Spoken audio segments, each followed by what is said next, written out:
বাংলাদেশকে আবার ভিক্ষুকের জাতি করে দেওয়া, এটাই বোধহয় এদের পিছনে ষড়যন্ত্র। তা আমার কি এটাই অপরাধ যে আমি মানুষের জীবন মান উন্নত করার জন্য কাজ করেছি, আর সেই জায়গাগুলিকে হামলা করতে হবে? সেটাই হচ্ছে সবথেকে দুঃখজনক, যে দিন রাত অক্লান্ত পরিশ্রম করে বাংলাদেশটাকে যখন একটা জায়গায় নিয়ে আসলাম, আজকে সেখানে দেখি এই একদিকে জ্বালাও পোড়াও সব কিছু। ঠিক যে প্রতিষ্ঠানগুলি মানুষের সেবা দেয়, আজকে মেট্রো রেলে চড়ে মানুষ কত অল্প সময়ের মধ্যে সময় বাঁচিয়ে কর্মস্থলে পৌঁছাতে পারতো, আবার ফিরতে পারতো। সেখানে ছাত্ররা, চাকরিজীবী, সাধারণ মানুষ সবাই তো যেতে পারতো। সেই স্টেশনগুলি পুড়িয়ে এখন ট্রাফিক জ্যাম, মানুষের কষ্ট।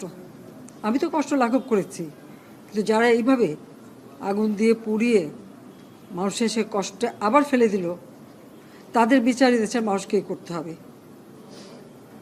আমি খালি সকলের সহযোগিতা চাই।